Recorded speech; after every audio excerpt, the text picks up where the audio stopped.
Welcome to West Virginia and Commonplace. Today, I have with me Ken from Kenfluence Podcast. This is an episode of Podcast Collide, and you guys know me. I'm very amateurish when it comes to things. We don't do all those bells and whistles and stuff like that. That's not how I got the audience here. That's not how all y'all came in to be part of the Legion and do what it does. Now, Ken, please tell everybody about yourself. Tell them where you're from, and let them know about your podcast, and let them know about this fitness thing you got going on.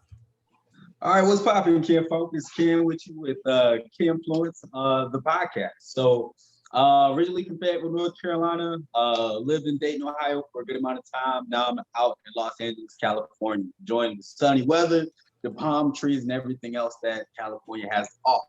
Enjoying it all, I can't enjoy it enough. So right now with my podcast, I got a lot of different things going on. I have fitness segments. I have your traditional podcast. I'm standalone podcast.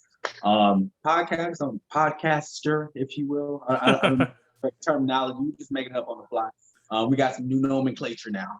But but yeah, so I do a standalone. I'm just now starting to incorporate guests onto my show, and I'm starting to interview folks myself. So the first episode that I'll do that will be recorded this Friday.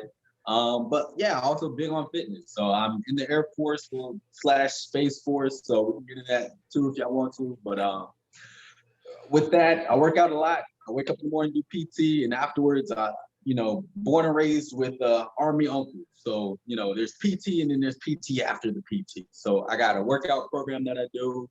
I'm a marathon runner, and I like to incorporate that into as many things that I do. So I recently had a challenge at work that we had to do, 14-day, basically just who could run the most miles. And I ended up doing, it was like 130 something, 14 days. So averaging about. Snap.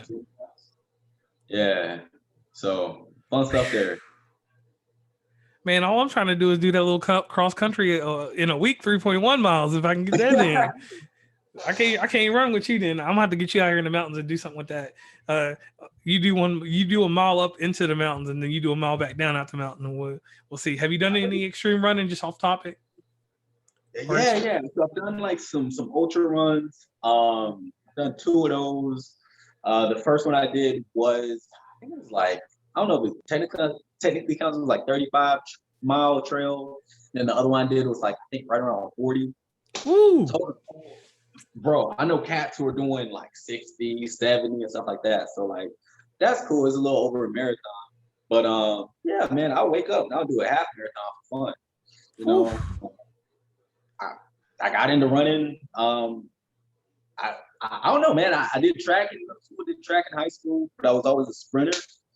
Did hurdles, didn't really care for running like that. It was just off season from basketball and football. So, who cares about track like that?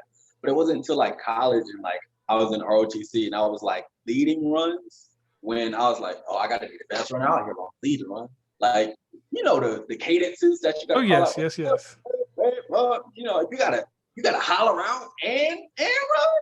You gotta sing songs and then also keep other people together. It's a lot, man. So it really pushed me to be my best when it came to running.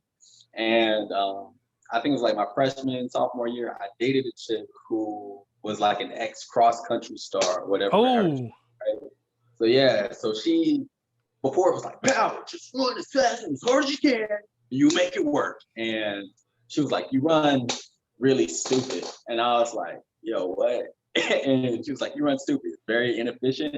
And, there's a way to balance out your stride and to minimize your motions and maximize basically your calories and your energy to better propel you. And I was like, okay. Didn't listen to that for like a few months, hurt myself. And she was like, told you. I was like, all right, man. I actually took that advice, and ever since, running after I fixed my form, it's been pretty smooth sailing for me. And this ex-girlfriend, do you ever send her like a card in the mail or a gift card from Buffalo Wild Wings or something for this advice? I don't, but I probably should. Just put a little thank you or something. I appreciate you.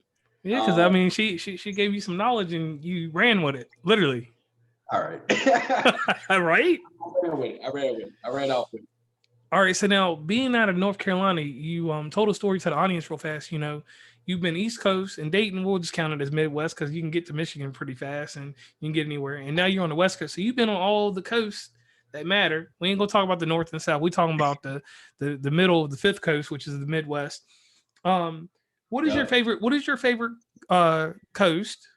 And out of the three coasts, which is the hardest coast to live on? Oh man, that's actually a very tough question. But hey man, as the East Carolina Pirate, I'm Greenville all day.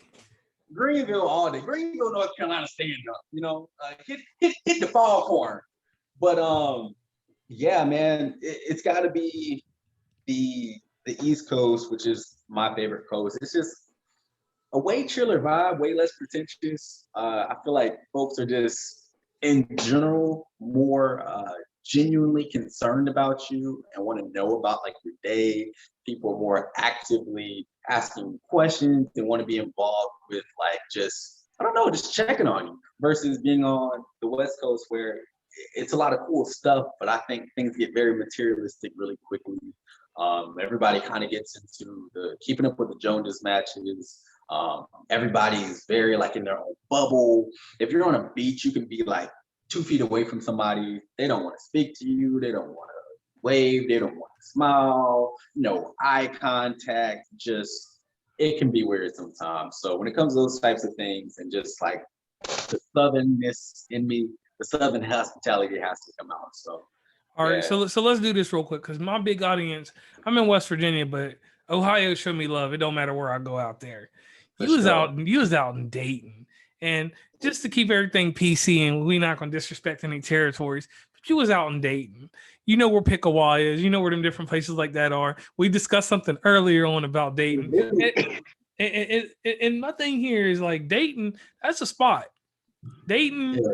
It goes like this for Ohio, and no offense to anywhere else. It goes Cleveland, Columbus, Cincinnati, Dayton, Toledo. Outside of them places, anywhere you are, I don't care. So you ran that little gauntlet from them areas to Cincinnati. What was it like living in Ohio?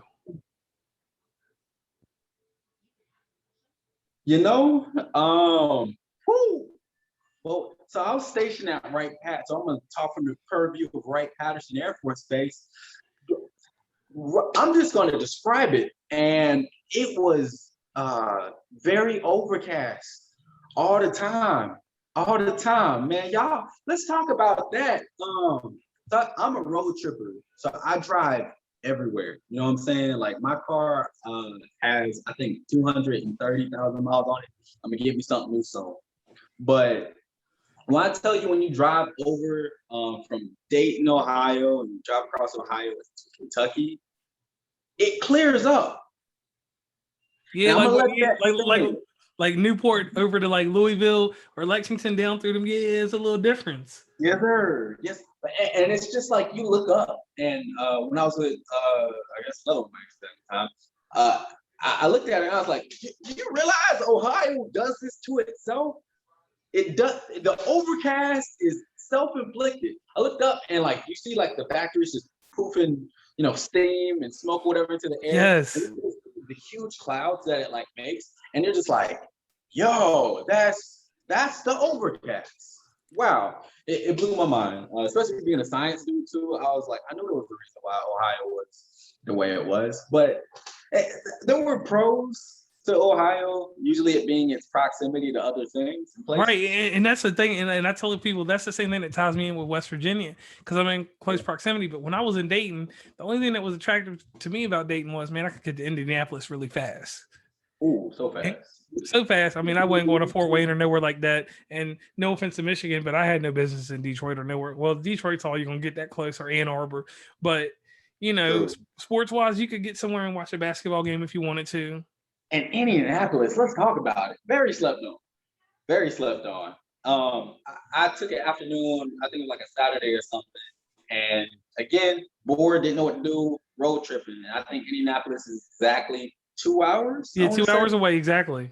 2 hours from Dayton on the dot, and drove down and just happened upon, I think it was like their state fair was going on. Buddies were in the car, and we were like, "Yo, you trying to get some food at the state fair?" We was like, For sure. We showed up, man. We got some hot dogs. And we turned up at the Indianapolis State Fair. We caught a couple, and this was like weeks or months later. We caught a couple minor league baseball games out there. Yeah. Or whatever. It's a cool place. Yeah, I had a little experience out there. We went to a Pacers game during this whole COVID thing. I mean, you know, them tickets, listen, them tickets was like $15. With the extra little grip, it was $23. Even though it was nosebleed. Right. I'm at an NBA game for less than what I pay for NBA 2K. So I'm like, okay, and I mean, you get what I'm saying. So I'm here, and you know, I'm at the thing, and then you know, me and my homie, we walked around and stuff, and I was like, Indianapolis, low key, got a little artwork, blah blah blah. I don't care about none of that, but it was just like it's like they got a little epicenter here. I might have to come back, you know, and obviously over the years, that's one of my hubs too, and that's one of my listening bases out of Indiana there and Columbus, Indiana, and other stuff like that. But one place inside Ohio that really gets me, and I don't know if you made a trip out there, is Columbus, Ohio. Columbus is so I have the card literally. If I have my wallet on me right now, I have a Columbus zoo pass, man. That's the only thing I'm popping in Columbus, bro. We would show up there every weekend with our own beer and get plastered. And me being a biologist, I'm just drunkenly telling you about every animal in there, why I eat what I eat, where it came from.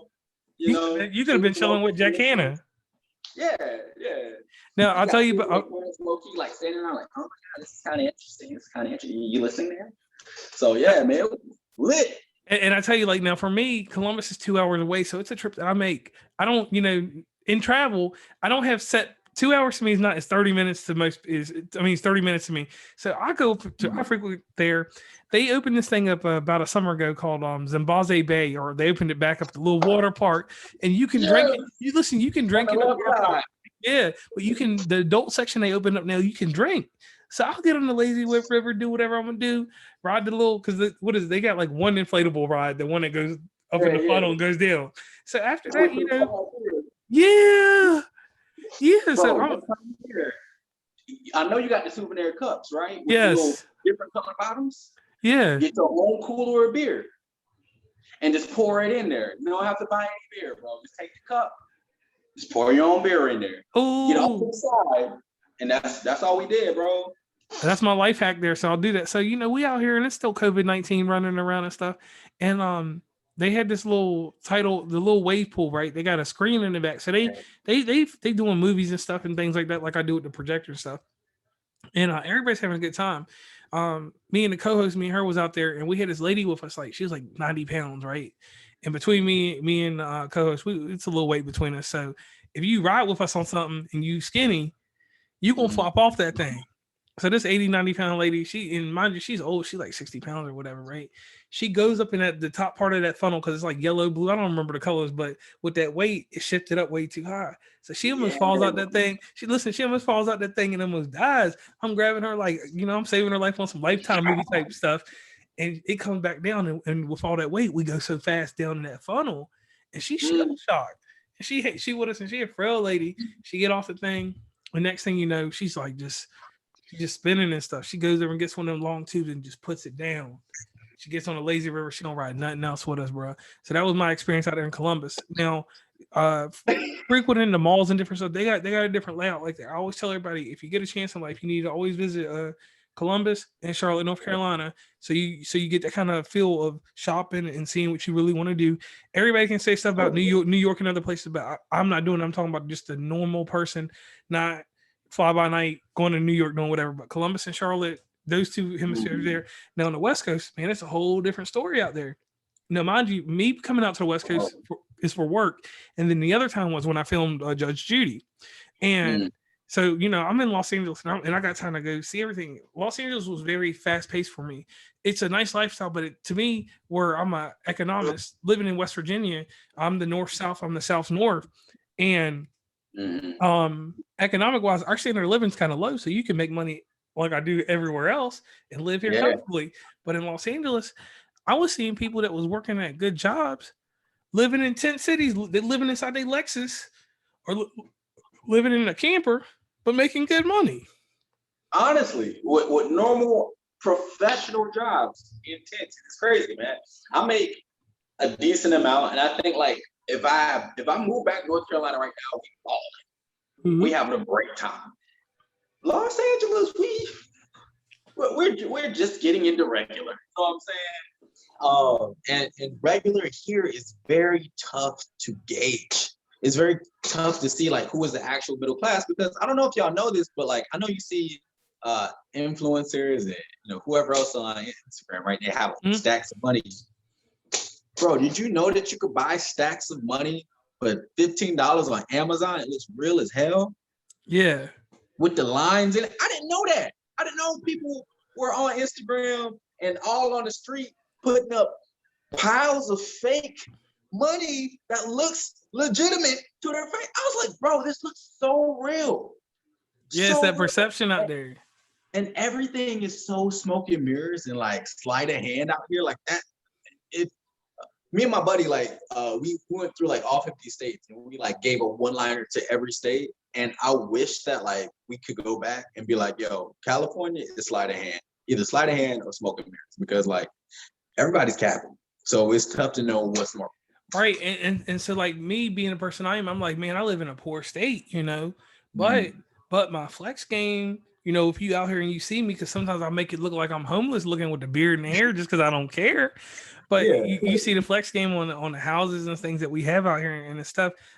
We stay in a wealth. We don't look at the rich part of it. We stay in a certain wealth, and that's what I be trying to teach people who live in other places. I'm like, when I looked at California, I was 18 years old. I'm sitting at the bottom. I'm sitting at the bottom of Virginia out in Newport News with one of my buddies, and he's like, man, you got to go live in West Virginia because you can make your money everywhere else, travel, and you're a hub because people got to come through there. Now I'm in the city of Charleston, the capital. Charleston, and me talk about Charleston and Princeton. Them are two places that meet you in different diagonals. No matter where you're coming from, if you pay attention to certain diagonals, you're gonna come to one of them two places, and you might hit Huntington, West Virginia. You hit that a lot, but you're gonna hit them three cities, and your travel's going anywhere because you got to come through here to get to certain places. Right. So I always knew that there will be money here. So say like in your later years, like 10 years from now, you might settle somewhere like here. Get your thing started out here, whatever, or you're already established doing whatever you do, move it out here, make some money here and still travel, but you got a home base that you can come back to that's cheap. So that's why I always tell everybody West Virginia is a spot to come to when you get everything settled the right way. Enjoy your life, explore it, and do everything you want to while early on. But when you hit that middle age and it's time to focus things, you can get a great education out here, or you can get a great education close by in neighboring states, Virginia, North Carolina, and then bring your life here and make your money everywhere else. And I'm so glad you said that, man. And I think that's one thing like I really try to teach, like, especially like my younger cousins and like my younger friends, like the importance of like having that home base and like, things are cool, like having those like tangible, like, hey, I have a, PlayStation 5 or I have a new watch, whatever. Cool, great, awesome. Get your little toys. But like at the end of the day, have that home base that you can come to.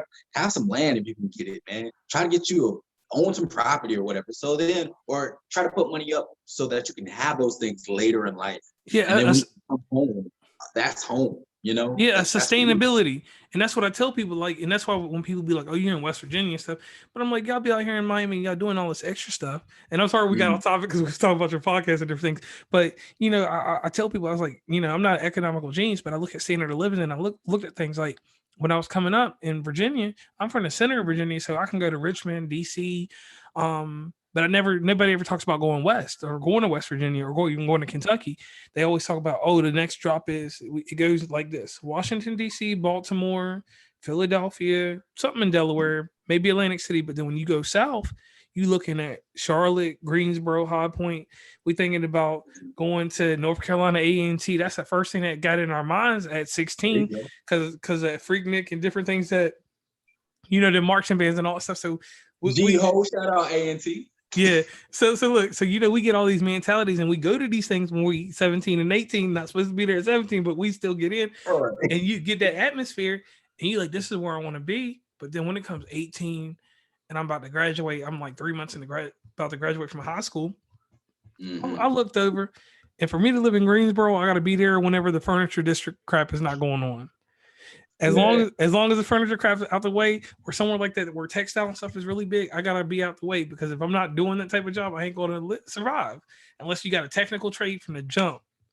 Mhm. And that's what I learned about North Carolina. North Carolina is one of them places where if you don't have some type of, unless you're affiliated or you don't have a technical trade, you might as well, unless you can get in a chicken factory.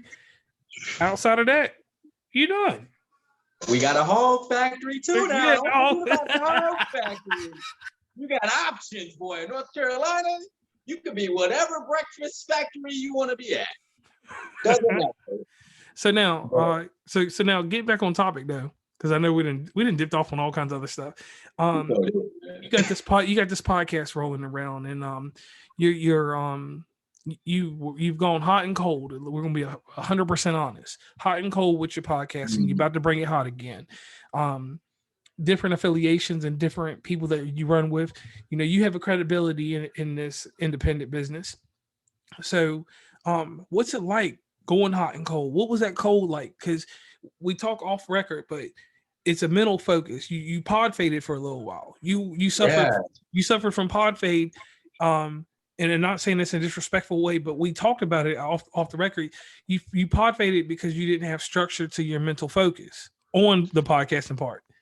Yeah, man. So it was kind of tough. So I guess put it on the podcast, like it was tough at first, because if you look at my page, you can kind of see me figuring things out.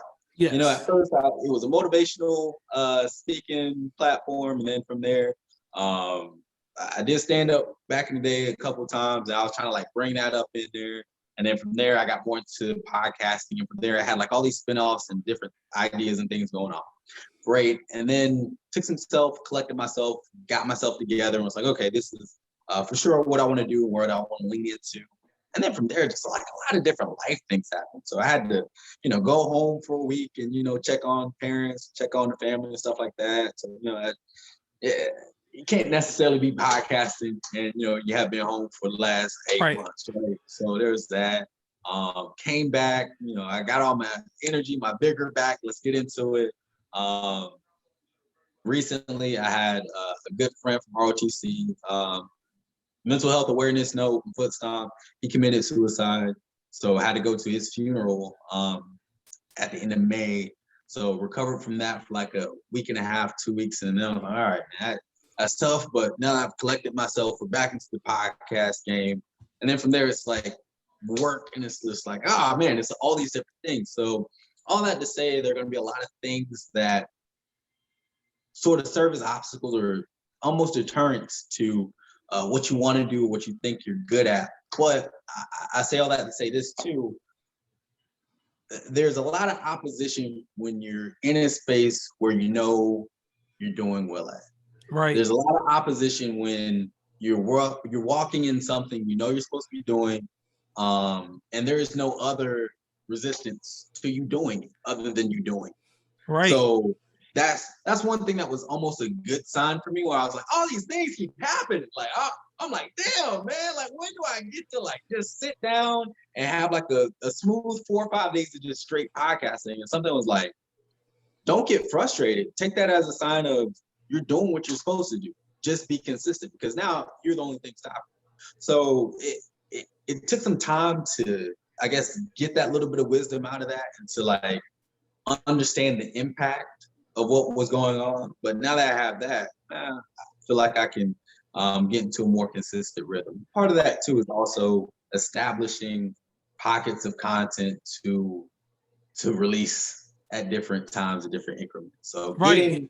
And see that's a podcasting thing, and I tell everybody that, like, I was doing an interview earlier tonight. I haven't done 3 interviews. I done 3 shows already. That's one thing I was saying. Like, it's good to have a wealth of podcasts that you like, episodes that you can dive back into. And the one thing that I always try to get everybody, and I am nobody to nobody, but I am somebody to anybody with this remark. Time management. We got 15 minutes, and then we got 4 hours on the weekend. And I say that to everybody. It doesn't matter if as long as you gotta have at least an 8-hour day. If you only have a 6-hour day and you sleep the rest of it, then I can't help you there. But that little bit of free time, that's one thing that I always like to give to people. Cause I sit back and I'll be honest with you. My life is automation. These posts that come out there, I got Facebook Business Suite for free. I've already created, I do take some time on Sunday and create the podcast, the ads and stuff. So I create them and I schedule these joints out for some of them been scheduled since April for now that just drop whenever. And the reason I do that is because I want to have free time. Obviously, you have athletic things going on, but I mean, I have other ventures going on with the video games and all that extra stuff. So I always want to keep free time for things. But tying into you, this is the gem that will come from you from this episode, and there'll be some more gems, but this is your true gem. You took time and you took care of your mental. That is something. Yes. That is something that inside your mantra: exploring the mind, strengthening the body, growing businesses, producing positivity, and generally vibing out. You got all these things inside your nutshell, and you can find these things over at his Instagram. Can you plug it real quick? Yeah, man. Follow me on Instagram at Kenfluence. That's KEN_FLU. _ENCE. Again, that's Kenfluence, KEN_FLU.ENCE. All right, so the point I'm getting to real quick, because we always like to do them shameless plugs because that works out for business. Yeah. So the thing is that you went and worked on your mental focus. You went and worked on your mental drive. You went to tinker things that needed to be fixed. So that's one thing I want to commend you on. But I want to ask you this: was it easier when you finally justified taking time off and taking care of yourself, doing that self-care? Because me and you talked about an aspect that I'm going to let you say for another episode with somebody else that we discussed earlier. You have to lead two different lives, and we won't go into different detail, but leading those two different lives, how did you keep your mental focus? Because then you entered a third life, because when you are a podcaster, you are a entertainer at some point, you are an activist at some point, you're an influencer at some point, you are a poet to someone. Podcasting has a lot of holds on you that we don't talk about, and it's things that we just keep quiet. I don't keep them quiet. You just have to be in touch with me so I can discuss these things, because I'll bring them out of you real quick. So how do you keep focus in these three areas that you are doing? So I boil it down like this. And in my younger years, I had a lot of inner tug of wars going on to trying to figure out the best way to manage those types of things. So we break it down. I'm a biologist, I'm a contract specialist, somewhat of a comedian, I'm a podcaster, I'm in the Air Force / Space Force, and I'm all these other things to all these other people, right? But at the end of the day, it goes back to values, right? So you can have all these priorities, and some days some priorities are going to trump other ones, and that's just what it is. Some days podcasting is going to trump normal work. Some days the 9-to-5 is going to trump everything below, and it's a juggling match with that. But at the end of the day, your values will dictate your priorities and what works best for you. So for me, my values are my mental health, my spirituality, my faith in God, and me being the best me that I can be, so that I can help other people. I feel like it's tough to fill up other people's cups if yours isn't full itself, So true. So knowing how to tap into that well of myself and fill that up, so I can be okay, great. Now that I'm full, now that my battery's charged, now that my iPhone battery isn't yellow or red,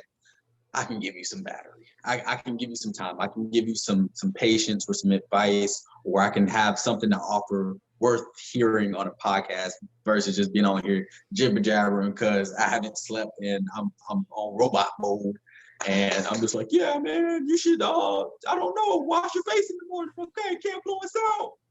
Trying to get real advice out here. Yeah, so. You should never do that voice again, bro. Don't ever do that voice. I practice them. You got to see what works sometimes. Right. I'll give you that. Now, you're a little bit younger than me, but what I do with this show is I have what we call journalistic integrity in everything I do.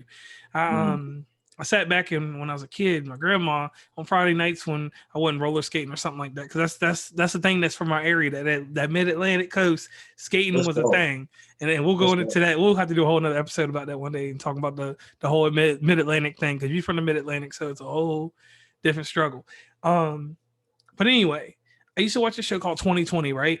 It had a lady on it, Diane Sawyer, John Stossel, and it had Barbara Walters on there.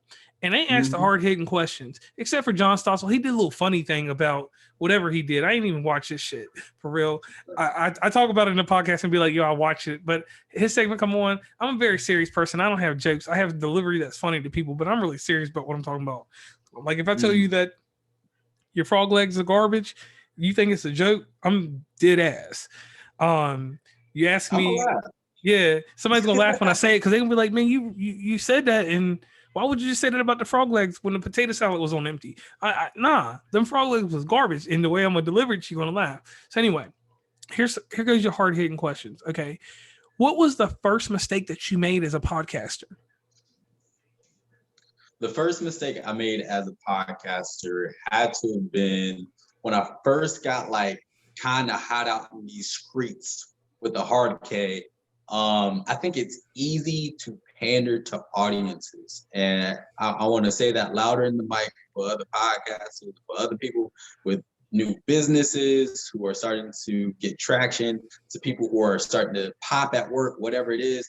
Pandering to audiences is not what makes you you. And getting into spaces where it's like, I'm trying to give the commercial base something that they want. No, you are the artist. You are the person at the steering wheel. You take the car where you want to take it. If you want to come along for the ride, come along. If not, keep that authenticity. Yeah, keep the authenticity. And it's not saying that I was never not authentic, but we've all been on Instagram Live. You know how to. Yeah, everybody, they be out there being hype. People be out there doing the extraness. And doing the most, yes. Doing the most. And there's certain language people can use sometimes too that can be a little, what are the kids saying now? Gaslighting. It's just jargon you can use and all these words you can use that mean nothing. And people are just like, yes, and they will agree. Not off of the premise of what you said, not off of the content that you said, but just off of the fact that you've incorporated some glossary term that essentially means nothing. So to me, knowing to push those buttons or pushing those buttons a little early on were probably some of my earlier mistakes. Yeah, and I'll say that, and me, what happened to me was my misappropriation of all cultures. Because I learned something as me being titled because of this whole Podcastagram championship. I didn't know that we were subjected to suburban and urban podcasts. And the way listen, let me explain this to you. And this is something that me and Dijon, I called him Dijon the Mr. Mustard. Yeah, Dijon Mustard. All right. So this is what we competition though. Ooh, that guy. Yeah. Superstar. So this is what happened. I had a white person tell me this and a black person tell me this. And I listened to both people because I thought that it was racist. I thought that you're saying the urban podcast or anything of Melon, and you're saying that suburban is white or the light brights that are damn near white.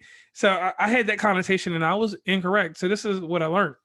The suburban podcast is a more mellowed out podcast. It's just a little different.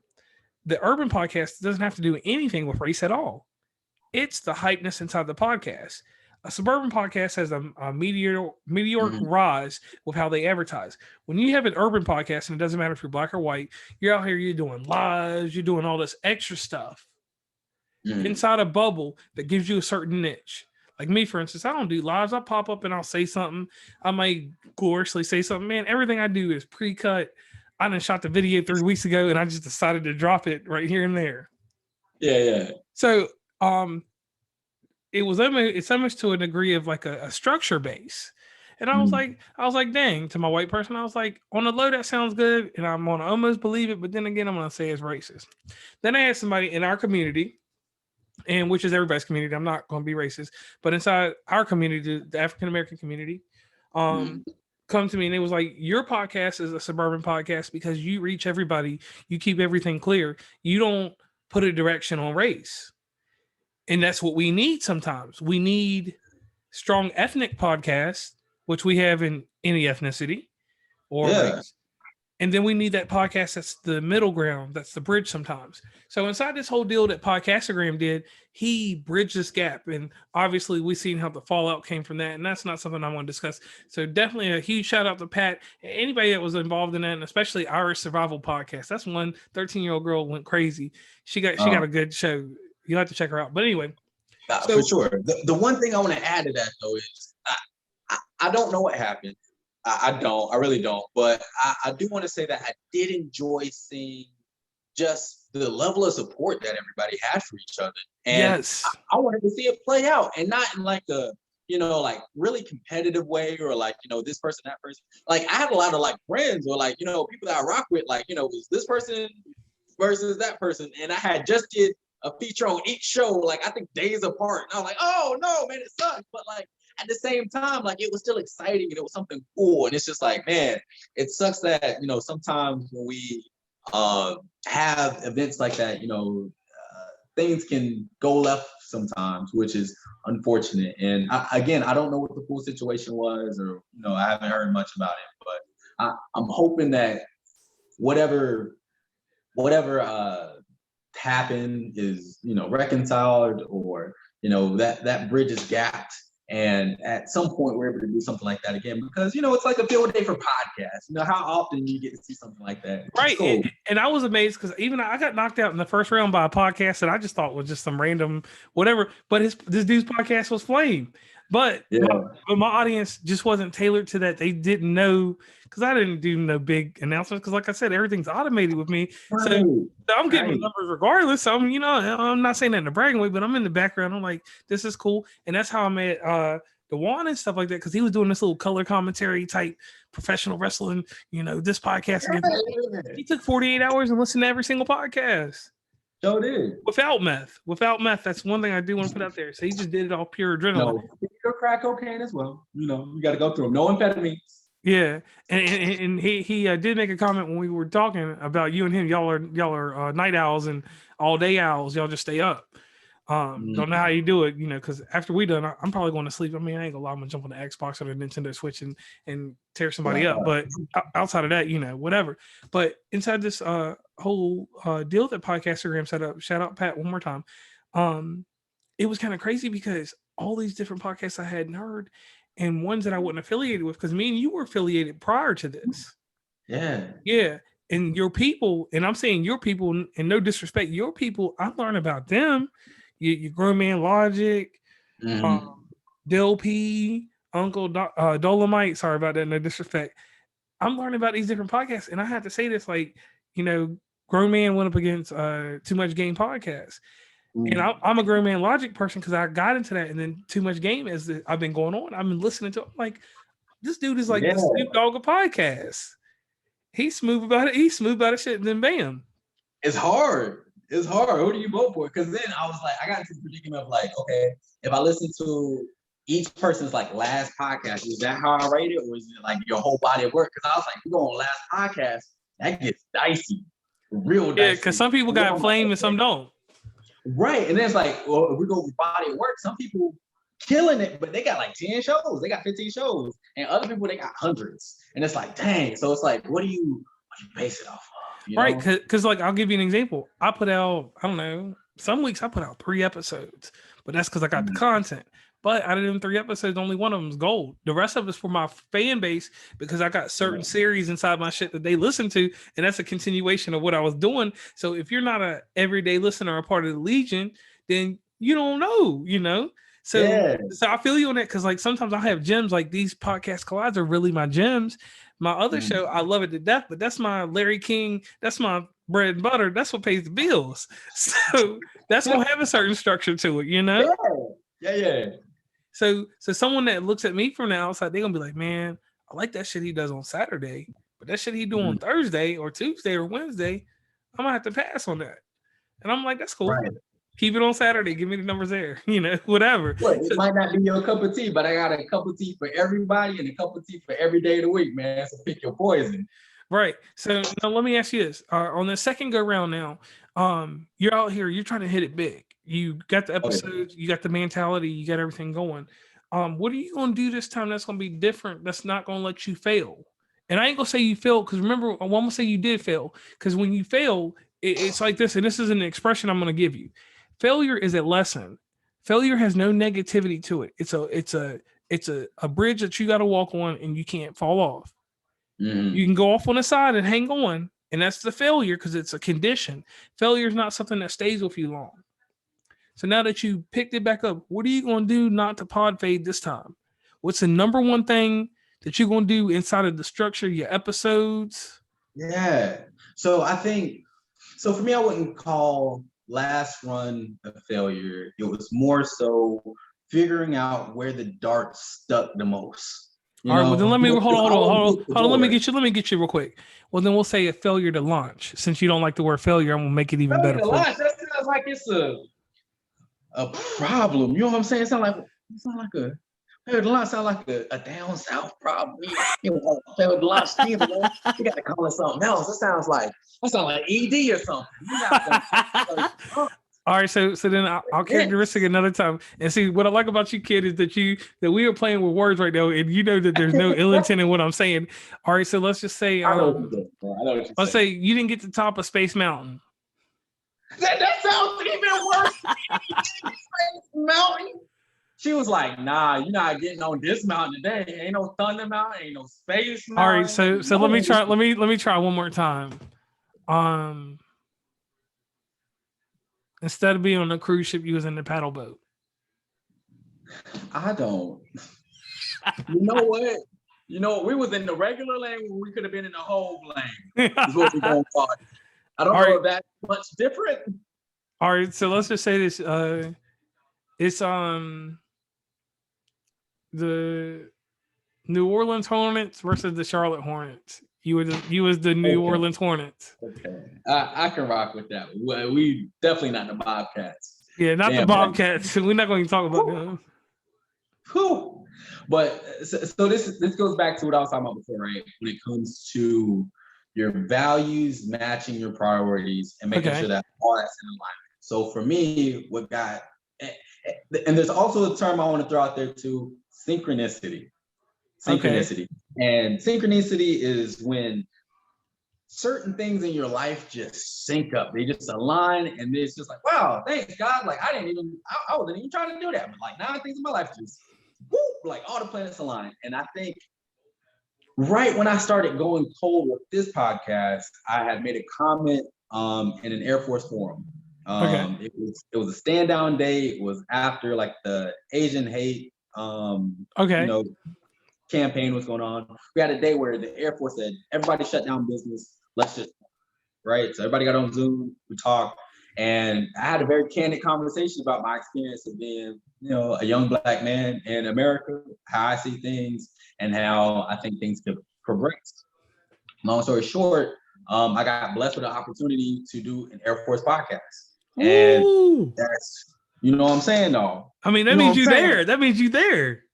Bro, so the fact that that's about to be regular work, that's gonna be crazy. So I'm switching to doing that more full time. So getting those like wickets and all those kinds of things, the groundwork set and all that kind of stuff has been like the last like month and a half. And starting, I think like mid to late July and so on, I'll be hosting that along with CGO TED Talks. CGO being company grade officers, right? Or like captains, first lieutenants, second lieutenants. So I'll be a captain at the time, leading that effort. So between that and the podcast, that's all I'm doing. Is what I'm trying to say. That's all. My life is podcasting. My life is. All right. So basically, all them things I said about whatever. You come back like, Like you kind of like one of them Transformers that got beat up by Megatron, and then you just come back like Optimus Prime style. Even better than that, man. I had just used this analogy last night. I got a Goku complex, man. Oh, okay. Beat my ass, but you give me 3 minutes. You give me 3 minutes in a commercial, I'm on your ass. Okay, so it's like 3 minutes in a commercial. So you got the Broly beat down, and then you came back. You coming back for that? Yeah, no fusion. I don't need it. Okay. Oh, on Broly. On Broly. Okay. Form. Okay. Now, so you told us about your future endeavors without me even asking you. So that worked out there. So, what is something that you would tell a fledgling podcaster, somebody that wants to get started? What would be the sound advice that you would give them? Now, before you say this, I'm gonna tell you this is the advice that I give people every day because I get an email. Everybody's like, "Man, my podcast ain't building the audience." So I tell them the first thing: build an intimacy, build a certain trust. It's not romance. Let them be part of your life. You do that personal episode. You do them like I got the love series. So I talk about what happened, the loss that I had, and different things like that. I do that so that people know that I'm human. So everything ain't all Q&A and just robot. So what advice do you give to a fledgling podcast or somebody that wants to come up and do what you're doing right now with the fitness and everything? They want to keep that whole mindset. They want to have, because this is what you got going. You got branding going on with all your fitness. You're leading a healthy life. You're giving it out there on Instagram. So what would be the advice that you would give a fledgling podcaster, somebody that wants to get started? I think it's easy, man. I think you need to treat it like you are a, I don't know, second or third grader, and you don't know what sport you want to play. And when your mom is like, "Oh, I'm gonna put you in taekwondo, I'm gonna put you in basketball, I'm gonna put you in soccer." Try it all, man. Try a bunch of different styles. Try Instagram Live. Try solo podcasting. Try interviewing people. Try getting interviewed. I've been on more different podcasts than T-Pain was on songs in 2008. So my future game is strong. Yeah. But getting my own content is I'm building that. But just go out there and just do stuff and don't care so much about like the editing. I'm trying to get over that. I'm such a perfectionist, almost to a fault sometimes. So get over the perfectionism. Everything's not going to sound perfect. You're not going to look your best every episode. Your hair's going to be fucked up. You're going to have something in the background that you don't care for in the back. You're going to sound stupid sometimes. You may stammer. It doesn't matter. Just post stuff and try to be consistent. From Inconsistent Ken. Try to be consistent. Okay. And do whatever. And in that journey, you'll figure out what works for you, what doesn't work for you. And I think that's one of the hardest things to get to, really, in life. We're talking about podcasting, but life is very similar. You can go through a lot of life and not knowing what fits you the best. And you just got to try a lot of styles until you see what is, unforgivably just you. Okay. And boil yourself down. Use that. Okay, I can go with that. Now, I give everybody a testament when we do these things, and it's real simple. You're out here, you're preaching physical fitness. You got a mantra that sits inside of your bio on your page that I read through a little bit. You can read that back to them in a little bit so they can hear it on your voice instead of mine. But this is the thing here. You're influencing people. People are seeing your life. People don't pay attention to this, but your podcast, if you do it a certain way, like the way I do it, I lead a private life. Nobody knows what goes on outside of what I show them. With what you do, you're really raw. You're out there. People can see what you're doing. You're talking about your struggle in different places in life, for the mental aspects to everything else. So you're talking about your physical gains, your physical whatever. You're doing that. That's positivity that the world needs. The world needs more people like you, for the simple fact that there's a difference in fabricated social media and real social media. And you're part of that real social media deal. People can see the raw you. And like I said, I'm not fabricating anything. It's just I lead a certain type of life because of the type of work I do. I gotta kind of be, not discreet, but I lead a certain life. And with you, you're able to expose people to everything, the rawness, the sincerity. You're able to let people see your success and your failures, and you're humble about it. Because you dropped the ball one time, and you picked it back up, and now you're coming full force with it, and you're going to take over things. You got the personality, you got the mentality for that. That is something that you can't buy. It's not something you can teach. It's something you're just born with, and not everybody's got that. And I don't call it a leadership skill or anything like that. I don't sell that to nobody, because anybody can be a leader. But True. but for someone to actually have a positive message, keep that positive message, still have fun out here in this atmosphere, which is podcasting and in social media. And to be out here and not to have parasocial media relationships. The people you deal with, you're genuine with them. I so much, and I'm gonna have to do an episode with everybody one day on this. Too many people in this business want to have parasocial media relationships. They want to come in the bag and be like, yo, let me get this, let me get that. And I don't care if somebody comes and they want advice. That's not what I'm talking about. I'm talking about people that want to get into the vibe, get into the way that we handle things and how we do our shows, and take from you and not give credit back, or take from your influence, take from your style. And I want to thank you for not having that about you. You go on everywhere and you do the same thing on every show you on. You straightforward, you genuine. So take that to heart and wrap that up in a package. So, you know, when you have young ones, you can pass that along to them, because it's not going to be too many people like you, you know, come year 2 or 3 generations. And the next thing that you got to do, and this is something I say that you have to do, nobody else can do this. You have to keep that message going. If you have to take time off, you're human. That's what you did. And everybody respects that in the community. Even though ain't nobody going to big up you and say that, caring about your mental health, caring about your structure and not your status goes way longer than you having 40 million likes and everybody wanting to, oh, let me get that Kinfluence in my life. You know, yeah. So being strong and being bold, yeah. Go ahead. I think about my family a lot, man. And I always go back to like how I was raised. I wasn't raised to really be a fake person or to, you know, come to somebody ingenuinely. You know, I grew up with surrounded by like a lot of older uncles. I talk about them all the time. You know, they're all 82nd dudes, Army dudes, rough and rough and all that kind of stuff. And I grew up with, you know, of course, my mom, my sister, but also very tight with all my grandparents. I had 9 living grandparents at one time. So, bro, yeah, I'm kicking it with great grandparents for a long time. So a lot of things I learned young, and I learned that you treat people how you want to be treated. And it's such an easy thing to say, but like to really unpack that, you got to learn how you want to be treated first. So until you learn that and how to treat yourself and how to care for yourself, we talk about self-care. We talk about, you know, taking days off, mental health, yeah. But no, seriously, I mean, without all the, you know, hippy-dippy, whatever, you got to get to the root sometimes and be like, you know, what makes me tick? What makes me good if I'm in an off mood, if I'm off balance? What gets me back on kilter? And how do you get to a place where you're a servant to the world? How are you in a place that you can keep getting to, okay, I'm good, now I can give? Because that's always where I'm trying to come from. I'm always trying to get to a place where like, I'm good so that I can help you. I'm trying to get good so that I can help my sister, I can help my mom, I can help the rest of my family or whatever. And it's cool to be like, yeah, grind culture. Let's stay up all night. Let's work double shifts. If my boss says, you know, if my colonel calls me at 10 o'clock and he's like, hey, Ken, I need you to whatever.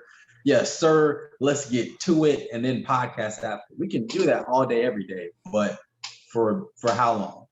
You know, until you're no good at all. And you don't want to wipe yourself like that or be so in such a deficit mentally that you can't claw yourself out of it, or you're indirectly hurting other people, or, you know, you're distant from somebody who might need you. Maybe you're coming off as cold or mean. You don't know how that could affect somebody else for maybe, you know, months, years, rest of their life. You don't know. So I try to be cognizant of those things, bro, and just trying to, you know, leave a lasting positive impact on the world. I don't know what my impression will be when I'm out of here, but I genuinely think that your life here on earth, you're auditioning and you're conditioning yourself to be a greater steward of something. Okay. I don't know what it is. You know, I believe in God, I believe in Jesus.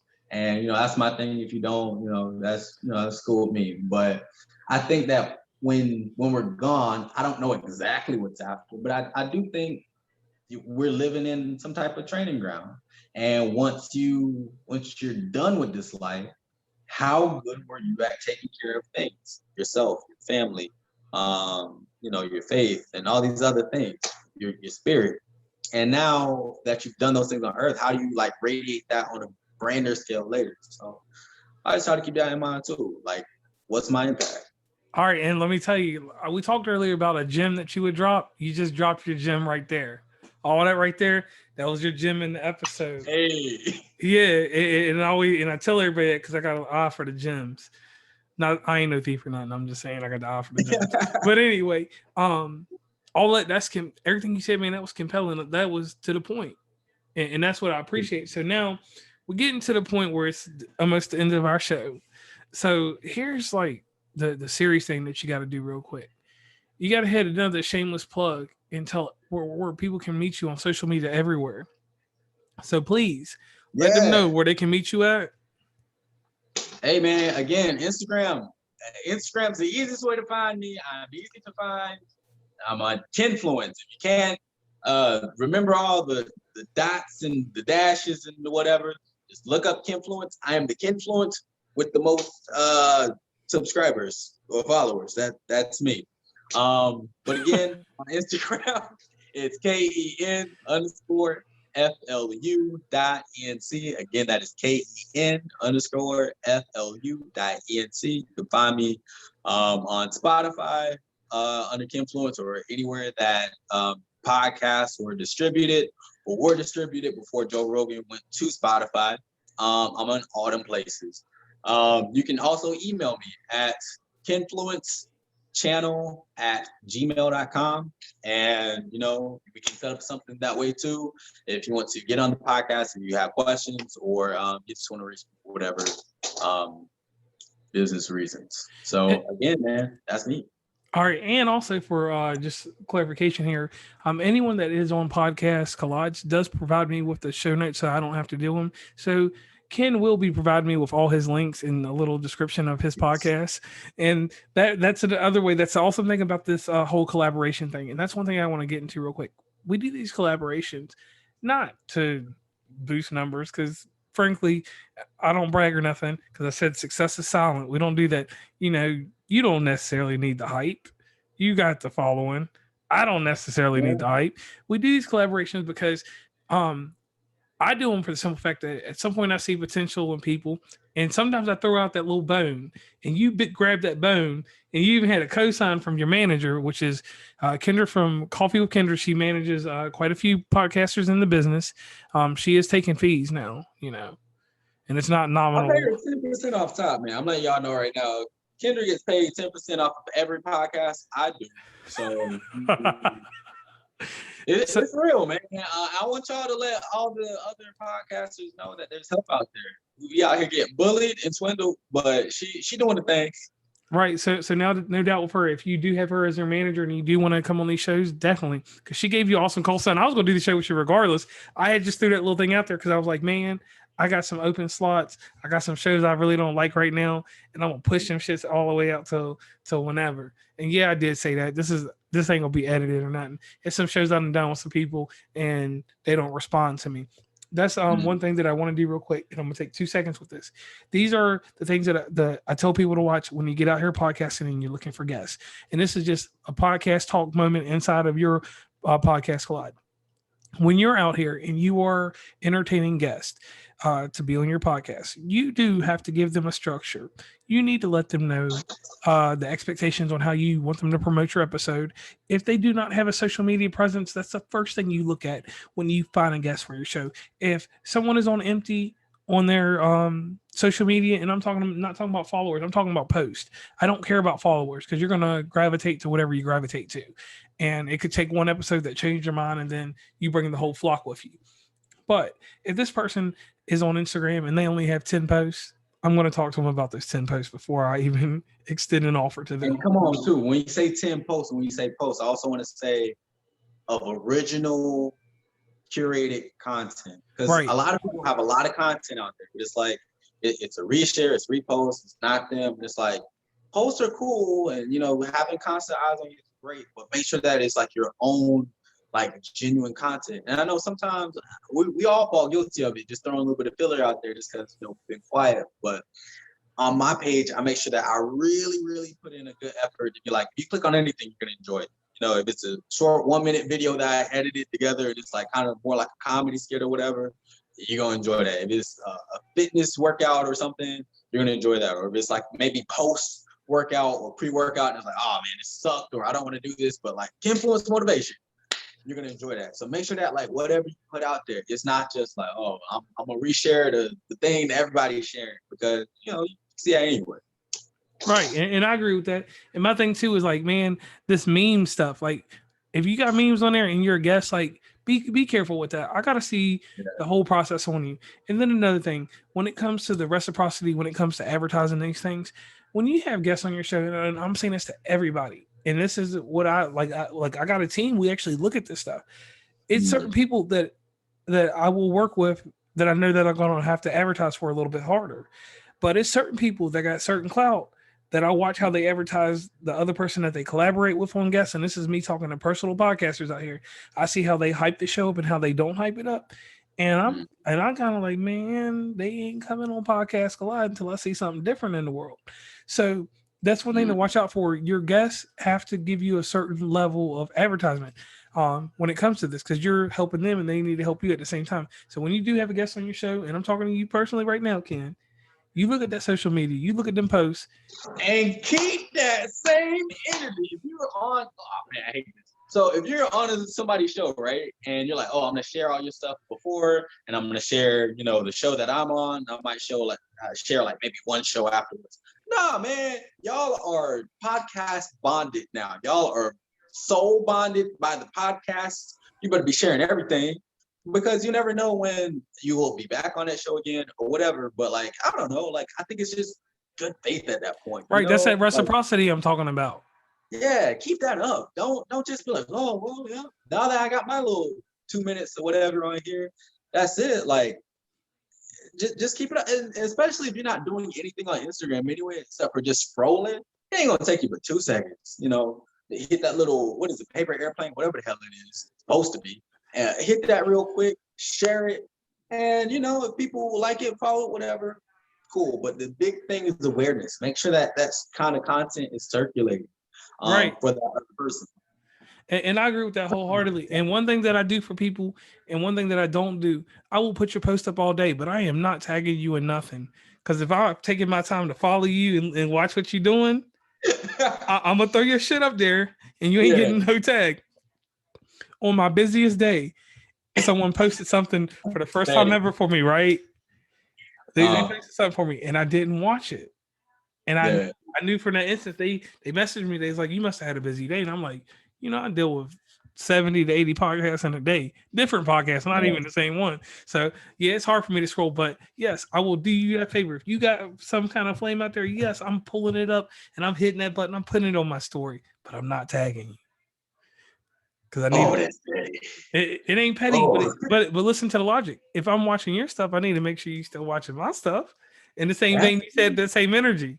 So that's one thing I do there. I have started the whole tag game. I'm done with that. And then another thing inside this thing is we big up everybody.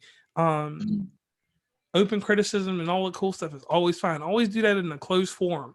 I've listened to podcasts that have audio issues. I'm the type of person, and I tell everybody this. This is how you know you got a great podcast. Okay. You go into your bathroom, wherever you live, you have a shower speaker in there, which you can go get at Five Below anywhere.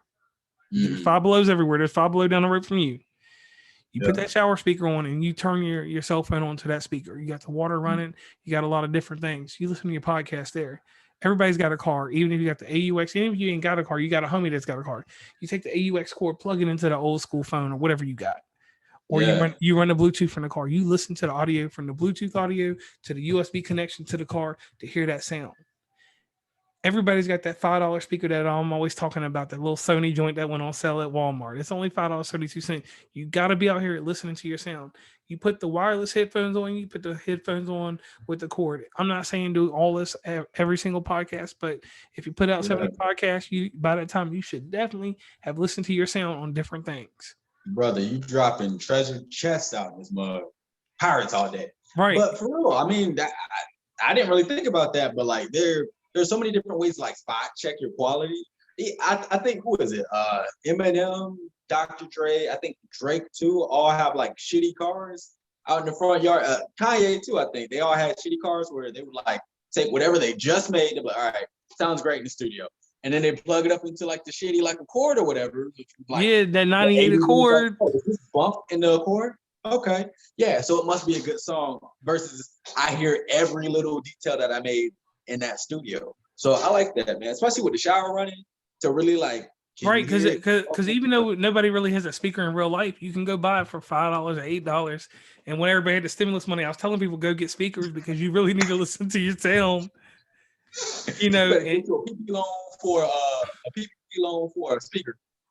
I got you. Right. So that's one thing I say. And even listening to that sound, that's not even editing your sound. That's just listening to hear the quality. If you know that that could be the difference in turning the mic up, turning the mic down, moving in front of the mic, that gives you your EQ without actually doing anything to the episode. That's a cheap hack to know that you're doing right. True. And then come, December 23rd, 24th, put it back in the same box and put it in somebody's stocking for Christmas. Right. Regifting. Just right. Keep it going. And that's a smooth thing, and I appreciate that you there. So once again, I want to thank you, Ken, for coming on West Virginia Commonplace. I'm gonna cut this thing here. We're gonna have to do some more episodes. I might have to start a second podcast and just throw you on it every 2 weeks or so or something. I might have to get something going because man, we got a good flow going. For sure. Whenever I have time and edit, and like I always tell everybody, I don't treat myself like I'm illustrious or nothing like that. But the next time I jump out there on a live, I'm about to come out on an evening time like this because what time is it in California right now? Oh man, it's 9:37 right now. All right, we'll see. It's 12:37 here. You know the difference in times. I'm at halfway past my sleep time. I'm an old man, so I do sleep between 12 and 6 a.m. or 5 a.m. 12 to 5 a.m. I do sleep in between there. So I want to thank you once again for coming on. And man, this has been good. So you got any shout outs real quick? Hey man, shout out to you. Let's start off with that, man. Thanks for having me on, brother. I appreciate that. I've been out on this stuff for a long time. I've been liking and enjoying a lot of your content, man. And you're just a real dude, bro. So I really appreciate you having me on. And I appreciate the breadth and variety of folks that you do have on here. And I think like you're one of the few people that dig so deep into the arsenal of folks that you have on. Like everybody is very eclectic on here. So I enjoy that when I listen to podcasts. I listen to podcasts literally about all day. So especially with these long beats that we have, like background. So yours is one of my favorites to listen to. So shout out to you. Shout out to Grown Man Logic. Yes. All the folks, Carla, Kendra, Juan and Eric. Shout out to y'all. Shout out to Del P, Bet the House. Uncle Dolomite, shout out to you, Rosie Perspective. Let me see, Ladies Larry, shout out to y'all. Cool, man, y'all know the list. Y'all know the list. Shout out to everybody in my DMs. Shout out to all my kinfolk out there rocking with me and who's been steadily rocking with me during the hot and cold periods and continually asking for content. So thank you, everybody, and I appreciate y'all. And on the last note, I'm gonna say this. There's actually a rivalry between our actual home states. I'm from UVA all day, and you from East Carolina, but really that's like a UNC NC State thing. So this was really a hard episode because I'm Virginia, North Carolina. We're not supposed to really get down like that. Bro, I'm gonna be honest. I was this close to wearing the ECU sweatshirt up here. And if I was like, I don't want to smoke. Not on the first interview, man. Maybe right. Later down the road, second, third one, maybe I can come with the aggression. I was like, that's choosing violence, and it's late too. I'm already glad I can't. And listen, but let me tell you this little tidbit real fast before we jump off. Out of 119 schools, I've been to 80 of them to see some type of sport. So I got a shirt from everywhere, literally on Lockstash. So so if you pull out the East Carolina, I got your rival somewhere. East Carolina, who is it? Who will be a rival? It ain't Elon. I don't know. Who's the rival? It's a state for us, man.